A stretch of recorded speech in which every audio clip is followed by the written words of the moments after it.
Imagine it's World War II, you're in the fucking trenches, right? The enemy is 100 meters away, and the only way to survive is to fight the enemy. You're the general in charge of the whole thing. They cannot see the general sitting in the fucking trenches crying. So you've got to be like willing to make those big decisions because you're the fucking business owner.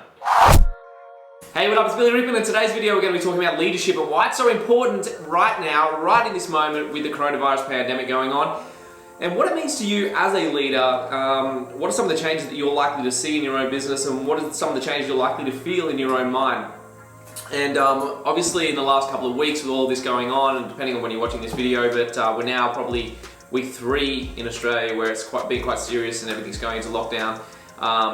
And over the last couple of weeks I've been speaking to a lot of business owners about how they're feeling, what they're doing, what are their plans, you know, how they feel about the future. And one of the things that keeps popping up all the time is, what do I do?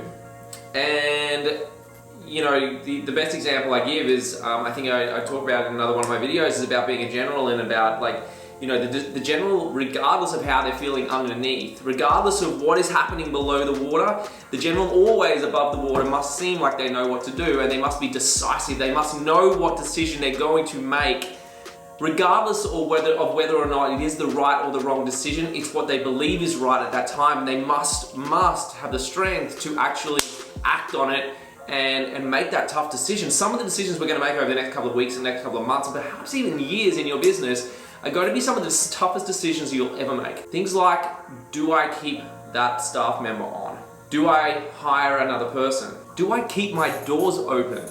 Do I pay that creditor over that one? What about personal debt? What about debt I owe to my family? What about prioritizing my own well-being over the business and all of the other people and the stakeholders within the business? What about all of that stuff? Some of these things are going to be really, really tough, maybe keep you up at night. They're maybe going to impact you mentally and physically. It's going to exhaust you.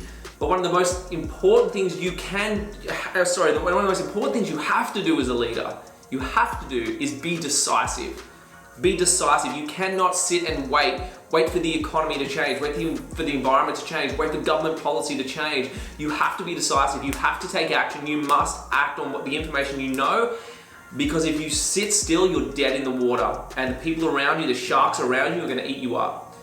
So whatever you do, just know as a leader that it's on you. It's a big weight, it's a big cross to bear, it's a lot of weight on your shoulders, but that's what it is. When you bought into a business, when you bought your business, or when you started your brand, whenever you did that, it was you accepting that responsibility and saying, I'm happy to take this ball and I'm going to run with it. And rightly or wrongly, I'm going to lead my team one way or another. And whatever decisions you make, you need to back it 100%. And sometimes you will make the wrong ones, and it's okay to backtrack and then re-divert. Like, you can go down a road and see that it's a dead end, but then turn around, come back and take your team down another road, but never just stop dead, because other people will catch up, they will overtake you, and eventually you will fail. So the lesson today is be decisive and take action as a leader, because that is one of the most important things you can do during this crisis. Hope you got something out of it. If you love this, please like, share, and comment, and let other people know about this video, and I'll be back for another video soon. See you guys, bye-bye.